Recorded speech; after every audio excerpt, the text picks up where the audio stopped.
If you're vulnerable to psychic damage from roguish language, stay away from these gibbering mouths. But if you intend on listening to this podcast about enriching your fantastical group hallucinations, you're too far gone already.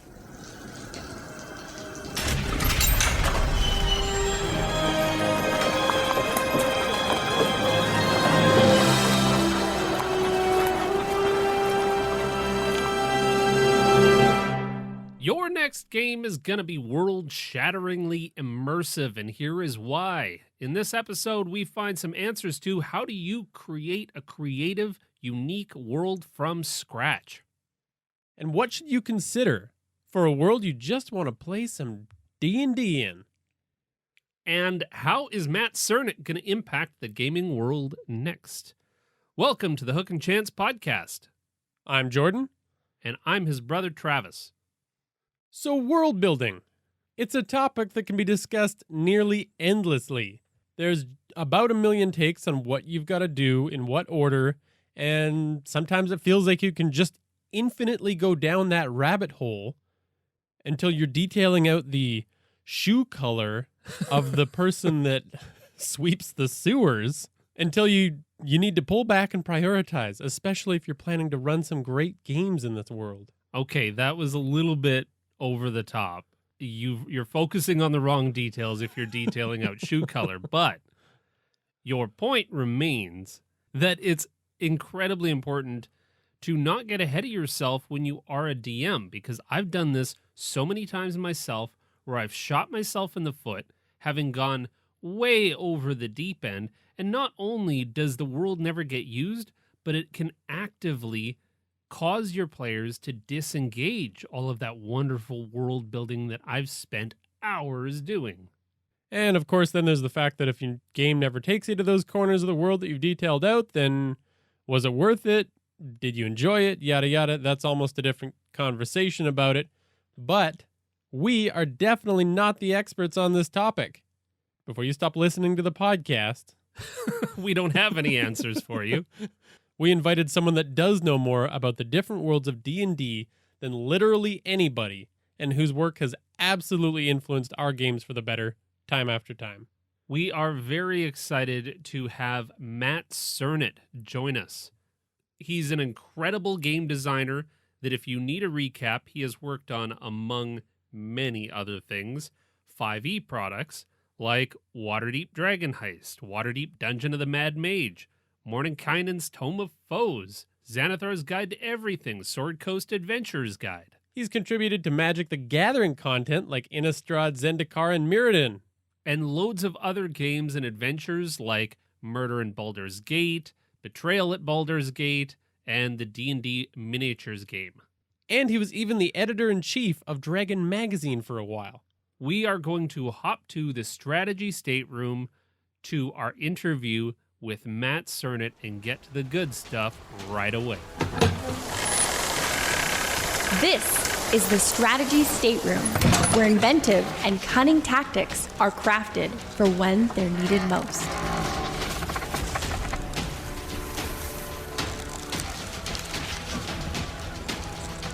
All right, so yeah, we wanted to talk to you about building that intellectual property and then building a world for your home game. And we wanted to start with that big picture thinking, because that's kind of where we all start as DMs when we, like when we learn to DM, especially now when you've got all these examples like we were talking about, and you think, I want to make a huge epic world that's done right. Right. Yes. I think that is generally a huge mistake as a DM. So if you're creating a game to play with your friends, as a DM, I think it's a mistake to try and start and create the kinds of epic worlds that we're familiar with in pop culture, be it Lord of the Rings, Harry Potter, Star Wars, or even the ones that we see in the games that are being played online, like that feel like they're these hyper-developed, really well thought out worlds that are just being played at the table. And it feels like there's this whole, people have made books then of the game world they've created and so on. I think that it's a mistake to think that happened holistically from the start. So there's two separate processes. There's the kind of thinking that you need to do to create that runaway hit, big, amazing, fantastic world that you feel like you aspire to. And that's a separate process and a different way of going about it than the world that you actually need to play at your table to keep your players coming back again, and that makes them really excited to play that game, and that you create together. Those are two totally different things. The big world, that epic fantasy or sci-fi or whatever it might be property, is a wholly different animal. And I'd love to talk about how you create that, because that's my jam. Like I love that process and I love that idea. But the other side of it is there's another way of going about creating that awesome game for your table, which might get you to that big world eventually, but you start at an entirely different point than the big world. That makes sense. Yeah. And so why don't you kind of take us into the beginning, at least, of that big world, and then we'll take a step back and look at how to start from the bottom up. Okay. So when you're looking at some of these incredible properties, like, the Marvel universe or Harry Potter or what have you, I think what folks have to realize is that there isn't any one right way to do that. Every creator of those places, or creators multiple, came to them from a different place and arrived at it in a different manner, unique to themselves. So you have things like that, immensely popular in the time, the Beatrix Potter books. She started out as writing to, I think it was a nephew who was sick, and she started writing a story and said, I don't know what to write to you, so I'm just going to write you a story, and that's how she started the Beatrix Potter stories. The author of Beatrix Potter became incredibly popular in her lifetime. She was J.K. Rowling of her time. And by the time of her death, she had acquired over, 4,000 acres of farmland that she gifted to Britain as a trust that became essentially Britain's first national park system. She was incredibly successful, but it started out as letters to a kid. Similarly, the Wind in the Willows book started out as a letter to his son, but that was a successful set of stories that started out in an entirely different way. George Lucas wanted to make a Flash Gordon movie, and he couldn't make Flash Gordon, and so he created Star Wars, right? Star Trek was created specifically with a ideological goal, a utopian ideal that Gene Roddenberry was struggling to present to people. And so you have these various things that are created in various different ways, and they become enormously successful, but not through any predictable pattern that you can recreate. You can do some things wrong in creating one of these big worlds. And that is, I would say in general, this is wrong. I will ape this thing that I like and make it again. I'm going to make the new Game of Thrones. I'm going to make the new Harry Potter. You might. Chances are somebody else has already done it and they've gotten to the game first. And so you're going to be like the 100th person in line to create the new whatever. So, you can sometimes be that Percy Jackson and get a movie out of it, maybe two, get a successful book series. Hooray for you, if you follow on the footsteps of somebody else. But the thing is that J.K. Rowling wasn't the first person to create a story where a special child goes to a magical school and goes on the magical adventures. There are other stories that existed, especially British stories, where people have that exact same arc of a character who is special, goes to this special school of magical people. So Tim Curry was in a movie called The Worst Witch, and it was, I think it was mostly a made-for-TV movie. But The Worst Witch is based on a series of novels. The novels pre-exist Harry Potter, but it's almost identical arc of character of this character who doesn't realize she's a witch, goes to a school of witches, and it's an English, what? Why? Beat, yeah. But why did that not hit and this did? It's not predictable. The only thing I can say that is the right way to go is create the world that comes out of you and express something uniquely yourself out of that. And people say, write what you know. And I believe that that's true. But I think that the thing that people get wrong about write what you know is that they think that means write your everyday life. That's not the sum of what you know. You know Shakespeare, you know Winnie the Pooh, you know Transformers, you know G.I. Joe, you know all of these things. So incorporate the whole of your some of your experiences, create that thing that gives you a spark and makes you want to keep on building on it. Build that thing. And then once you have that idea, whatever it might be, outline the elements that you need out of that define the genre, define the theme, understand the politics of the world that you create, the systems of magic, all those things that you need to tell stories in that world. Build that infrastructure so that you can tell comprehensible stories. That is hardly even the beginning of what you need to do. Right. Like that's barely step one. I get what you're saying, but basically I really like that perspective on that, write what you know. But you're saying collect all that stuff that inspires you and gets you excited, and then start applying some storytelling skills to that mass of Start of the good massaging and stuff. taking little pieces until you've got something that is, well, and like you said, very uniquely yours and also inspiring because it's near and dear to you. So it's got all of these elements. It's got, these pieces that you can then build with. And that's an interesting point too, is that there's not many major worlds that I can think of that I can separate from their creators. Like they're intrinsically linked. It comes from that person and it's so personally meaningful to them. Right. Worlds like that come from those creators, you can't separate them from that. And oh gosh, so there's so many different questions involved. So there are fundamental things that you need when you're building this setting, this world. And those are questions of genre and theme, and we should get into what those things are, politics, and so on and so forth, that help you foundationally create whatever this setting is. But settings don't sell. Stories and characters sell. And what I mean is, nobody loves a world until they love the characters first, at least. Everybody falls in love with characters and story first, and then they love the world. So perhaps the reason why The Worst Witch wasn't as successful as Harry Potter is because maybe The Worst Witch just wasn't as interesting a character to people as Harry Potter is. You've built the world of Harry Potter or Star Wars or Star Trek or whatever, and now you can continue to tell other stories in that world because you've gotten people so enthralled with the world through the story of the characters that now you can tell other stories in that world with other characters.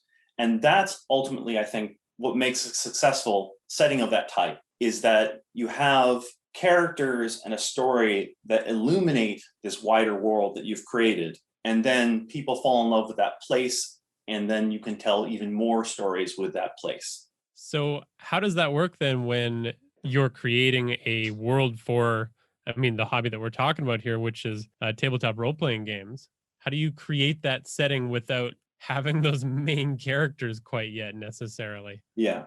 The answer is typically it doesn't work. So the settings where it has worked have had those stories and those characters. So if you look at Dungeons and Dragons overall, it's had dozens of settings. The ones that spring to mind, Dragonlance, Forgotten Realms, Greyhawk to a degree, have those characters. I would argue that Greyhawk kind of doesn't have, it doesn't have those characters, but it's still successful to a degree just because it was the first of its kind, right? It's the first setting that people became familiar with. It is arguably the least successful of the well-known D&D settings because it doesn't have the kinds of characters and stories that we're familiar with. So Dritz and friends, basically their success created the success of the Forgotten Realms. It wasn't until, the Forgotten Realms box set and there were magazine articles and so on, all supported the Forgotten Realms in its infancy. But it wasn't until the Crystal Shard hit, and that was a success, that the setting of Forgotten Realms itself bloomed into something larger, that then more characters got put into, and people got interested in Elminster and the Gods' War and like all these other things that are happening.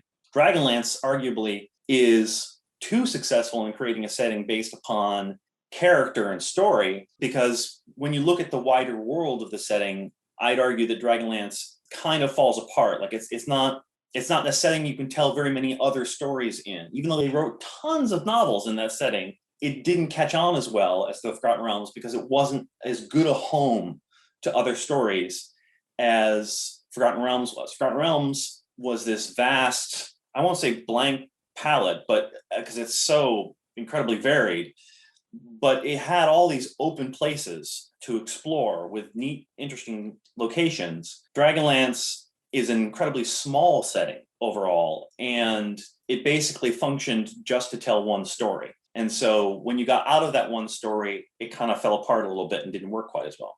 So when I talk about building a setting, one of these big worlds, to support things like theme and the politics and all these other things, you want to build that so that it can host other stories, but then you also want to embed within that world that initial story with those characters that you want to tell. And as a DM, if you're trying to do it that way, if you're trying to make that giant world and build those things, then you want some of the NPCs that you create to carry really important dramatic weight in the world that you're building. It's kind of hard to talk about it without doing it. Well, I definitely get the sense of when we're trying to kick off, the first story, we've come up, like that's the challenge that we're all facing as DMs, is that we come up with these concepts and we go, that's a brilliant concept. This is a neat twist on my world. This is what makes my world unique. And then we start building governments and like way more lore than we necessarily need to. But I can clearly see the pit that sits right before you of not creating, like you said, some really compelling NPCs that you're going to interact with that have some like you said dramatic weight, that all of a sudden the heroes say, actually, yeah, I do want to invest in this. I want to help you.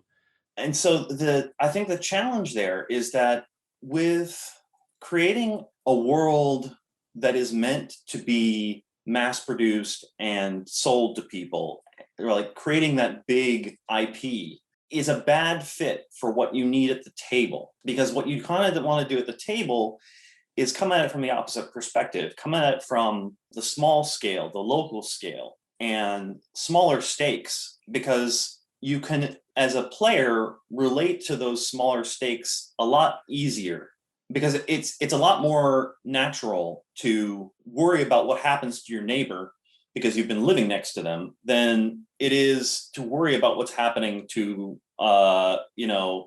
some spy who works for the government, blah blah blah, like all these sort of things that would involve larger concepts that you aren't necessarily connected to yet, especially when you're sitting down at the table at the first time and trying to play a game, and suddenly you've got some character who's the equivalent of Gandalf or Iron Man or something like that coming and talking to you, and it's just a bad fit. So there's ways in which you can create this awesome IP that's uniquely you, that maybe at some point you can sell through comic books and novels and movies, and like there's a way to try and get there. But I don't think you want to expend as much effort as that in order to get to the table on Tuesday. Yeah. And I mean, if we're being honest, 99.9% of us, that's not our end outcome. We're trying to build this rich world. Our hearts are in the right place. And we think that this is the path to do it, because we want people to feel as invested as all of these beautiful, rich and diverse worlds that we've seen, like you said, in fiction.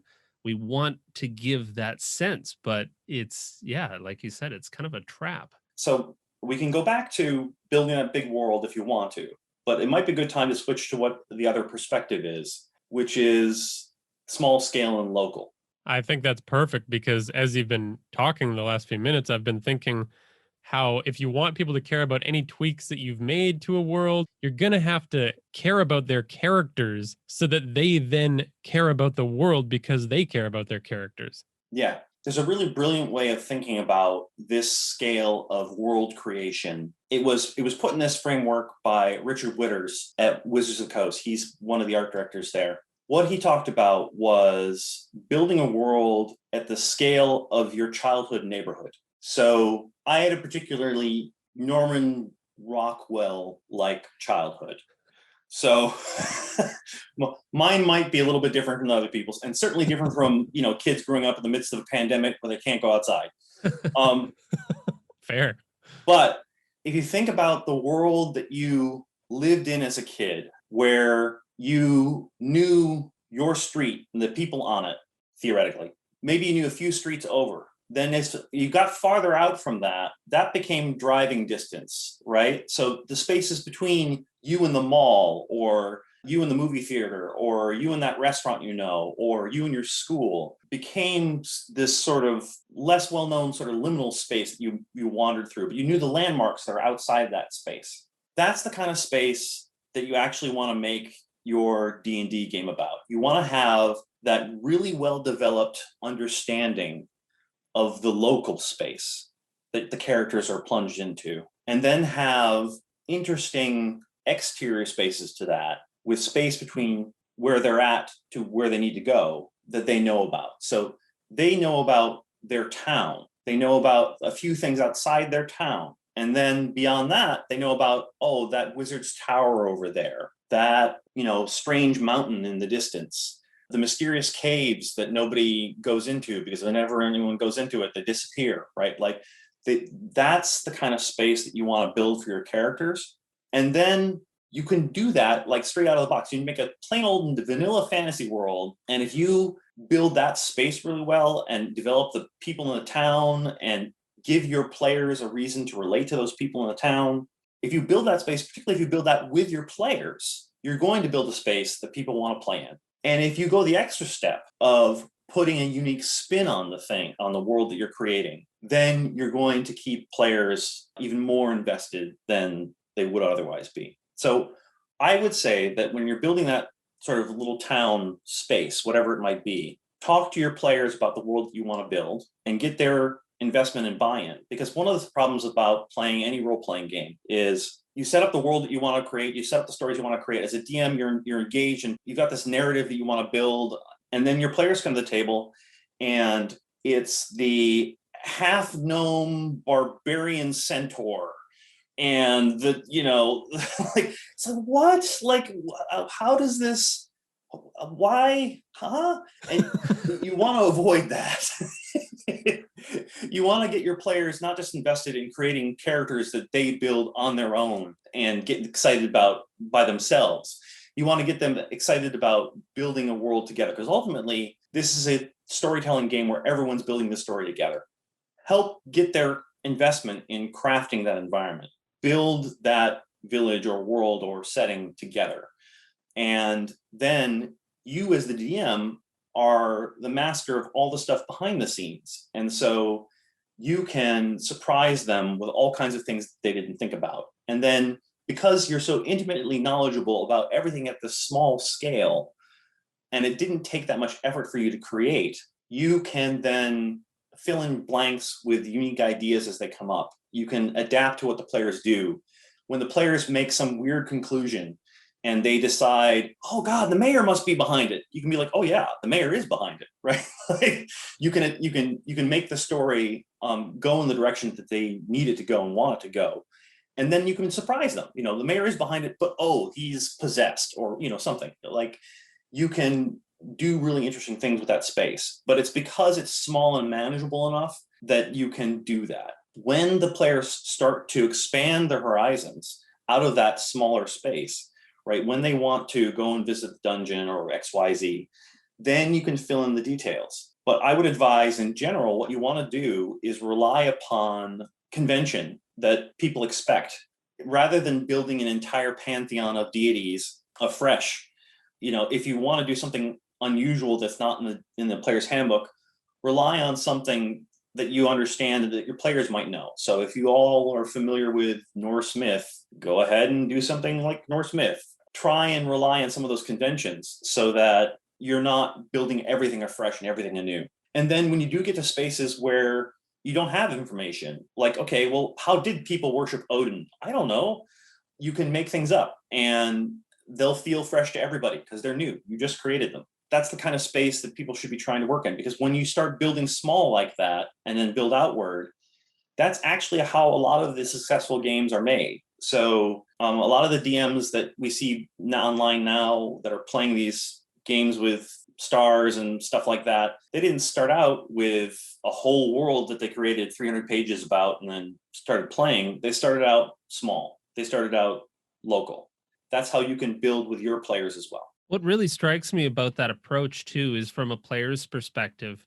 If I have a DM in front of me who is starting to tell me about all of the political systems within this world and how magic is all of the minutia of these systems, from a role-playing perspective, I do not necessarily feel like I can take part in that fiction. It's already been written, it's been created, the world has been crafted, therefore I'll just sit back, allow myself to be railroaded, so to speak, and yeah, tell me a story because clearly you've got most of it. Whereas if you are crafting local and saying, okay, yeah, so what do you see on the horizon? There's a big mysterious mountain. Cool, yeah, there's a mysterious mountain, and now they're feeling that much more engaged, and they feel like they're a participant in this fiction that you're all crafting together. Right. And if you know the kinds of characters that people want to play, then you can craft that little world that you're creating around them. So if someone's playing a wizard or a sorcerer or something like that, you can make the wizard's tower where their master wizard who teaches them lives, right? And suddenly that's a link that that person has to the world. Like, it's literal, that's who I get my spells from, right? That's who taught me. I have emotional investment with this person right here. And so if you craft a story where that person suddenly disappears and the wizard's tower that used to be home is now just locked with magic, and what happened, we don't know. Like, that's a mystery that person wants to solve. They get into the tower and there's more mysteries inside, right? Like, those, you can craft all of those individual mysteries. Where did the person go? Why? Were they kidnapped? Did they leave? Did they leave any messages? Like, those are all really interesting, fun stories that you can craft as a DM that are something that invests your player. And if you know the other people who are playing in your game and the characters that they want to create, whatever story you're telling there can relate to the stories that they have.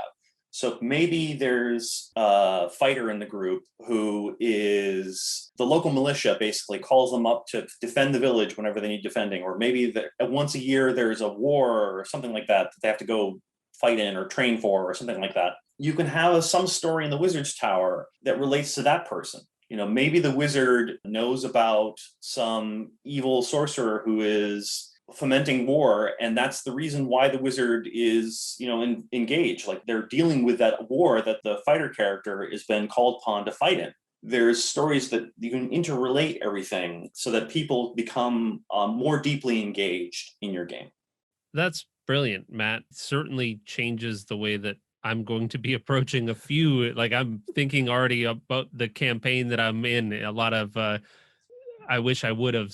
That's usually the sign for me that there's been a lot of value and a lot of growth, is that I've done it in the last 20 minutes. So I certainly appreciate it. Yeah, like that local approach. You're making me think of what you were saying before about those major worlds. We never see any part of those worlds that the characters don't care about and touch personally. Like, we're following the world through the character's eyes. We're not getting cutaways to something happening in another region of the world that probably will never come up. That's not how stories work. Right. And the stories that do cut away like that successfully, I'm thinking of Westeros and Game of Thrones and so on, they do that by creating a crazy pantheon of characters that you care about, right? So you're not following one story anymore. You're following a dozen stories. And that's difficult, I think, in a role-playing game. But what you definitely can do in a role-playing game is illuminate elements of that world building that you're doing kind of on the fly with your players. So the wizard tower, for example, learning how to do spells and so on. Why do wizards have towers? What is that even about? Like, why is that even a thing? If you think about that kind of question and come up with an answer, well, then suddenly you've created something that's a truth about magic in your world. One of the ideas that I was always interested in pursuing for D&D, but which never really got any ground because it's not necessary for most of what D&D does, is the idea of the weave and all that kind of stuff is kind of intrinsic to 5th edition now. But the idea that like places that are far away from other living things are where you sort of receive the signal of the weave better. And so that's why wizards live high up in towers, because it's literally like putting yourself on the top of an antenna, or really down deep in dungeons where there's nothing but undead, because you're cordoning yourself off from other distractions, which is what life is. That there are these other moving elements within the weave. And so if you create that little bit of a story to something as simple as like a wizard's tower, and you relate that to the player, then suddenly you have pinned into your world a fact and a truth about spellcasting and magic that you can expand upon for other things. Well, what does that mean? Well, okay, if they're sort of these places that are distant from other life are stronger in the weave, like, well, maybe that means deserts are stronger than the weave. Should wizards' towers be out in the middle of deserts? That's kind of cool. Like, wow. Suddenly when the players are traveling across a desert and they see like some really high mountain, and on top of that is, some building, they're like, damn, a wizard lives there, right? Like they know that because the world has taught them, the facts they've learned about the world that they're playing in have taught them that that's where a wizard's going to go. And he might be or she might be a really powerful wizard because they're way the hell out here in the nowhere with nothing around them and nothing to distract them from discovering the secrets of magic. So you can create those whether it's about undead and what it is to be undead in your world, or how gods interact and, with clerics, or what it means to be a druid versus a ranger, or if fighters are different from normal people, and all kinds of things like that you can make that are just little decisions about how you tell stories in your world that end up relating and becoming larger elements of the fictional world that you create. And pretty soon, all of those little decisions, when you're keeping track of them, will create that new universe. And it will be because you and your friends made that. The thing that only you guys could have created was this uniquely architected place. Wow. Yeah. One layer at a time. You've created something totally unique. Even if it came from Forgotten Realms, by the time you've played a campaign doing it that way, you've created your own world. That's cool. Absolutely.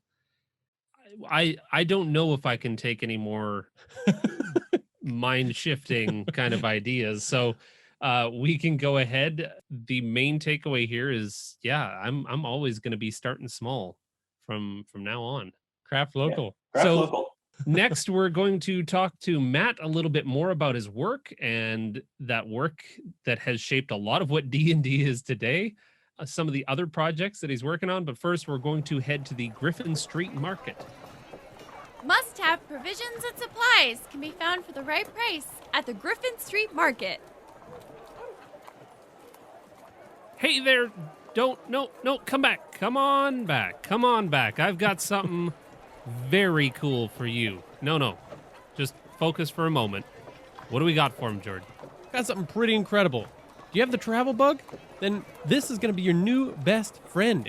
This simple-looking handkerchief is not as it seems. Unfold it, and you've got a two-way portal to another world. It's the Well of Many Worlds! I mean, yeah, you threw a little pizzazz on the name, but if I'm reading that correctly, where do you go? Anywhere in the cosmos that you could imagine. But you don't get to imagine it, is the only problem. It is random. Huh. So I could just throw this down and accidentally open up a portal to the elemental plane of fire. That's a possibility, yes. If my vacation destination were to be warm, that is an option for me, sure. Just try not to open the portal anywhere near flammable items.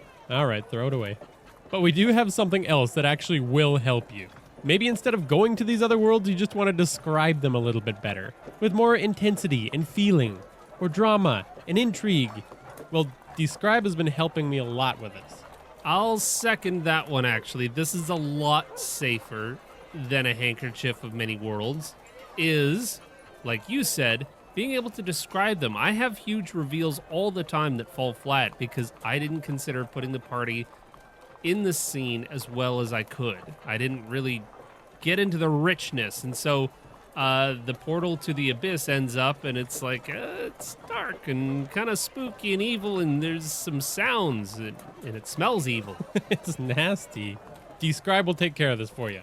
They've got over 1,500 box text and growing that cover spells, monsters, places, NPCs with tons of flavor, items, and they're always creating new options. There's a lot of great moments that they help illuminate for me. Like, they just threw up things like early morning arrival at the capital city by boat and bustling halfling inn. Like, even by the titles, you almost get a bit of an idea of what's going on there. Absolutely. And their goals with each of these are to describe the sensory experience, set a narrative tone, and give a prompt for action and roleplay. They're not going overboard. Well, I don't think we can expect to really sell this wonderful market browser on just your words alone. How about an example? How about a sample or a first taste is free? Sure, my dumb words aren't going to sell, but their words might just. This one is called Portal to the Demonic Realm. Ooh.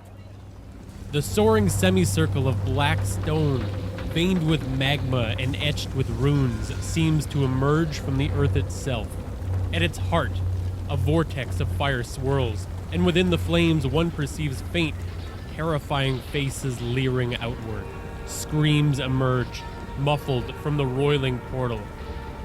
The ground surrounding the portal withers and dries up, scorched and barren. Wow. That is exactly why I do not want to sell that handkerchief to many worlds. That is terrifying. Fair. Well, we have a special gift for you, which is the coupon code HOOK that gets you 10% off if you go to describe.com/hook. That's DSCRYB.com/hook. And there is where you can find all of Matt Sernett's incredible writing work, among many other incredibly talented writers. And that'll do it. Let's get back to Matt at the hero stage.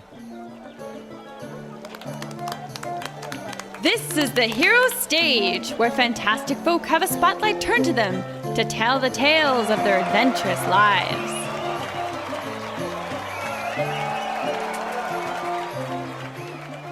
I wanted to start with just, like, I know that you've shared this a lot before. So could you share how you got into the industry? Like, what sparked you? Sure. When I was, I think, about 10 or 12, somewhere around there, my friends and I had already been playing D&D since I was about 8 years old. And I was at a sleepover at a friend's house, and we realized for the first time that people were paid to make D&D products. Like, it was this eureka moment that was like, oh, wait, there are authors and editors who make a living making games. Like, it just hadn't occurred to us until that moment. And right as we were having that sort of eureka moment, my friend's dad heard us talking about it as he walked past the bedroom. And he looked in and looked at my friend and was like, Jake, put that out of your head. You're not going to design games or do any of that nonsense. You're going to grow up and become a doctor. And he walked away. And my friend got really discouraged. And, I was just sitting there with the weird rebuke reverberating around my head. And I was like, wait a second, why not? What's stopping me from pursuing that as a career path? I don't know, but let's find out. So I went into, through the rest of high school and college and so on, thinking about like how to do this. And, I did little things here and there. There was the gold box SSI games. Do you remember those at all? I don't. You guys might be too young. Pool of Radiance and stuff like that. There were little D&D games that you could play on your computer and have a party and run around. And one of them was called Unlimited Adventures. And in the Unlimited Adventures game, which was kind of the end of that era of those types of RPGs on the computer, it allowed you to create your own games within the system. So you could build your own dungeons, you could create your own characters, populate the dungeons add dialogue, all that kind of stuff. And so I used Unlimited Adventures to build stuff. There was a little postcard inside the box for entering a contest to build a dungeon and send it into TSR. And I was like, well, sure, I'll do that. So I built a little dungeon, and I even built a way to gamble in there somehow. I don't remember how exactly, and sent it into TSR on a floppy disk. And I won the contest. So that was like a great sort of validation of my desire to do this kind of thing. Now, as far as I know, I might have been the only person who entered the contest, but I won. I got to go to Gen Con, and I took a buddy of mine. And then I got into college and was still sort of pursuing this idea, but there wasn't any path for me to get there. You know, this is before anyone could get a degree in game design, or, you know, game design itself really wasn't something that anybody could do other than as computer programming. And I knew I didn't want to do anything with computer programming. So I figured the best way to approach it might be through editing, because I knew that I could get trained as an editor. And I thought, well, very few people who want to go and work in the RPG industry are going to be somebody who can say in their college degree, I have an editing degree. And so I switched colleges and went to Syracuse University, where I got a magazine editing degree. During the course of getting that degree, I interviewed some folks at TSR. When a job came open, I applied, and I became a junior editor on Dragon magazine way back in 2000. So my plan worked, right? Like the path of getting into gaming through editing was kind of how I snuck my foot in the door. A lot of people approach the path in entirely different ways. I know at TSR at one time, there was somebody who was a designer there who was like a rocket technician in the past and stuff like that. So like people came at it from all different directions, but that was my path.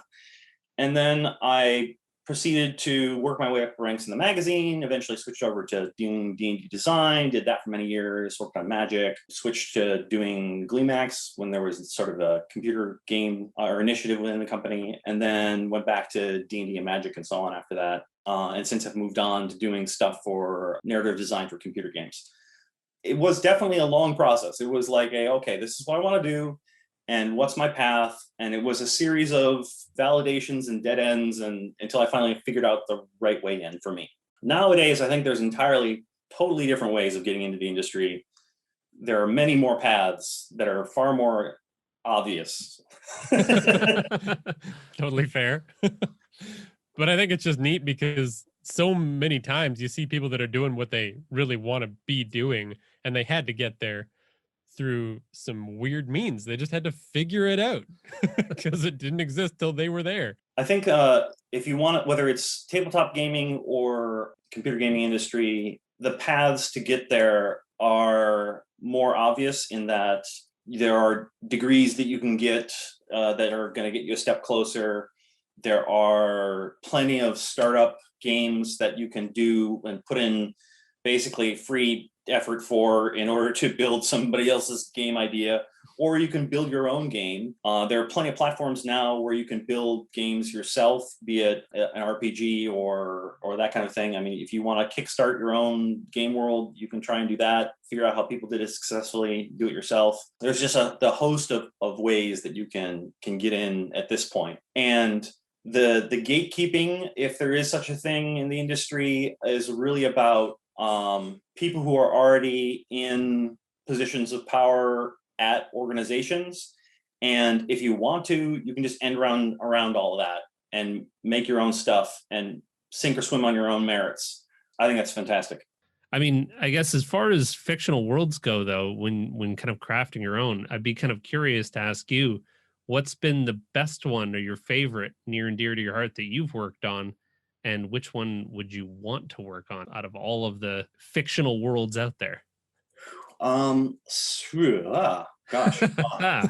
Gotcha. We're not trying to get you. I mean, for the longest time, my favorite world was the Forgotten Realms. And that's because I rode the ride from the Crystal Shard on, right? Like, the Crystal Shard opened up that setting to me as a world that I wanted to explore. And basically, like, right after reading the Crystal Shard, I went out and bought the gray box for Forgotten Realms and learned more about the world and then continued to learn more and more about the world. And so I was kind of the in-house expert of D&D, but particularly Forgotten Realms at Wizards of the Coast for a number of years. So that would probably be, I'd say, my favorite setting, or at least, that has been my favorite setting for many years. Now I'm most interested in the stuff that I'm trying to build for myself. I'm in the midst of the process of trying to build that massive IP world. We talked about it earlier, where you have to kind of do all these big things about theme and politics and all these types of things about that world. I'm in the process with a particular idea I have right now, and trying to make that thing that is uniquely me. We'll see. It might work out or it might not. I mean, that's the thing, is you can tilt at that windmill and get smacked down and have nothing come of it. The thing about that is you just try again. You can create a new fantastic world that you're super thrilled to play in, and just build anew. So I'm going to try with this next project that I'm working. Well, I mean, it's sort of a back burner project on everything, but. So how did that get started? What made you start creating your own huge IP? It's one of those things where the genesis of the idea was a writing prompt from a company that I was trying to get a job at. And they basically said, write us a little bit of a description of a new science fiction world and write a little bit about a character from that world. And that was something along those lines. And I was sitting there like, well, I'm doing this writing test for this thing. And when you're doing writing tests for a job at various places, there's different varieties of how they do writing tests, and you never really know exactly what they're looking for. And it's always really sort of difficult to get your head around it and kind of give what you think is right for them versus what you want to write, and all kinds of different things. But with this one, it was so open-ended and bizarre that I was just like, well, I'm not going to make just any old world with laser swords and stuff. Like, anybody can do that. I'll try and just create something that is entirely new, that I've never seen before. So I generated this idea basically just for the writing test and handed it in. And eventually they closed the job because COVID and all kinds of other things. And so it didn't ever go anywhere. But I'm sitting there with this idea like, well, wait a second. This is a really good idea. Like, I like it, and I've never seen anything like it before. So maybe I should just do that. But it's taking me a long time to sit down and get to it, because I have a lot of other writing priorities that I actually get paid for, and then other projects that I already started before that, and lots of other excuses that I make to procrastinate actually doing something. So. Well, you certainly are a busy guy. What else are you working on that you're allowed to talk about? Well, there's the game that I can't talk about. There's Describe. There's another project which is narrative design for a release of a corporate product. It's not a game. It's weird. It's like Imagineering for Mr. Monopoly. It's very strange, but it's fun. I'm doing that. I can't talk about that. And then also I'm working on a screenplay that I'm sort of perpetually banging my head against the wall on. So we'll see. Awesome. But I totally understand that you can't really say too much yet. So let's talk quickly about your work with Describe. How do you go about writing such incredible box text? How do you really start to evoke some of those feelings of places and being there, and just all the richness that you tend to bring with every one of those descriptions? What you try to do, at least what I try to do, is evoke an impression of whatever it might be, rather than describe the particulars. In part, that's because as a DM, you're going to want to shape some of the particulars yourself, but also evoking that impression of something inspires ideas that I, as the author of that little bit of fiction or whatever it might be, don't necessarily have. I want to give people the sort of the juice to run from. So yeah, I can see what you mean by that specific challenge, because you're capturing a feeling, not a scene. Yeah. The goal isn't actually to describe a scene. Maybe the writing prompt is, the town drunk. And you could take that in a million different directions. But, there's multiple challenges. Like oftentimes you don't want to say, well, it's a male dwarf and he's wearing a red shirt, and none of that stuff's important. What's important is the sense that this individual is recognizable at the moment that you see them as someone who is intoxicated, and someone who is perpetually intoxicated. And so you need to get to whatever the details are that express that to the viewer. And then it's also fun as writing those prompts to get to some of the internal thoughts and feelings of the viewer and kind of impose them upon the viewer. And so there are certain judgments of character or of the situation, of a scene of a town or something like that, that somebody might make as the viewer. And you kind of, as a writer of that, get to impose those thoughts so that then again, they kind of, whoever reads that sees that through their own view. So like, it can't be too strong. Like you can't, for example, impose such a really judgmental view on the town drunk, right? For example, because maybe somebody who is reading that paragraph or is supposed to be seeing the town drunk for the first time would feel compassionate towards that character. Maybe they would feel judgmental. So you have to kind of figure out that weird nuanced balance and find something, that inspires people to use that character or that location or whatever it might be. Well, and it's so nuanced, and you can absolutely see the craftsmanship that goes into each one of them. The work has been incredible, and Jordan and I really got excited that we were like, Matt Cernett's going to be on the podcast. He's going to come and join us, and how excited we were to just have the opportunity to talk to you. But then in addition, like when Describe approached us, we were like, this is it. This is the stuff that just changes, because like what you're describing, how to evoke that feeling without all of these judgments, without all of that. That's so difficult to do as a DM without the time to really sit down. And, that's when you see really good DMs have like a little flip book full of, their own box text that they've created, because they've spent probably, hours trying to craft all of that. So it's so necessary, and it's so cool that you're working on that. Yeah, I think that one of the challenges that the DMs face at this point is that they have so many great examples of really awesome DMing.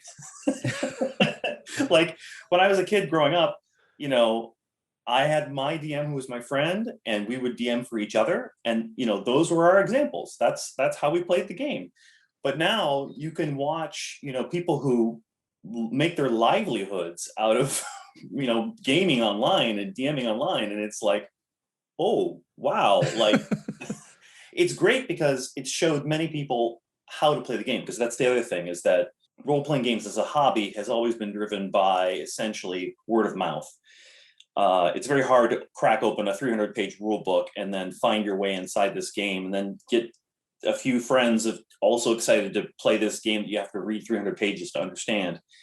But when you see somebody playing it online, it's like, oh, I get it, right? This is playing pretend with rules. And it's this really complex, evocative co-storytelling that everybody does together at one place. Like it's the kind of experience that you really can't get from anything else.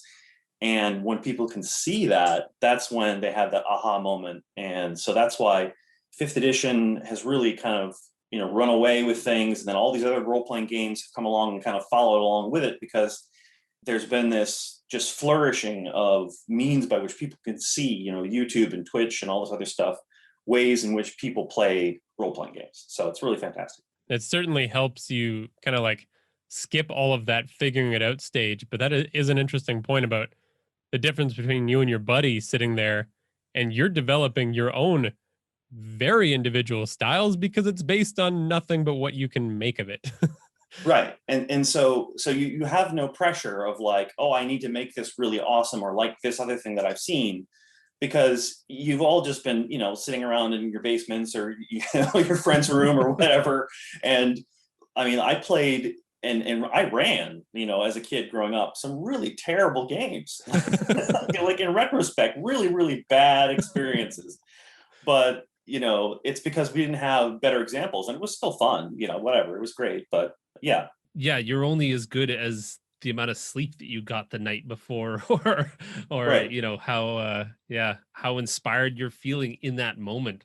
I mean, it's kind of the cool thing about role-playing games is that, especially when they're not being played online and on live streams and things like that, is that it's an experience that only those 4 people or those 5 or 6 people will have, and it will forever be one of those you had to be there stories. No, it was really good. He jumped off and that's only for the 5 or 6 of you.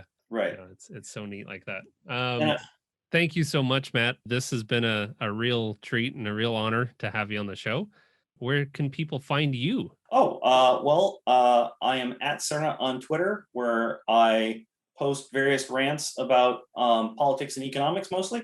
But every now and then, occasionally, it's about other stuff that's not related to those things. And it's more sort of creative stuff about, fun things. I'm down for all of it. Thank you to Tabletop Audio for the sound effects, as always, in this episode. You can follow us at Hook and Chance on Facebook, Twitter, Instagram, and Reddit. You can join the awesome community of players and DMs by joining the Discord. And Matt, if you would like to join us on our outro. Thanks for listening and play great games. Play great games. Oh, geez. Perfect.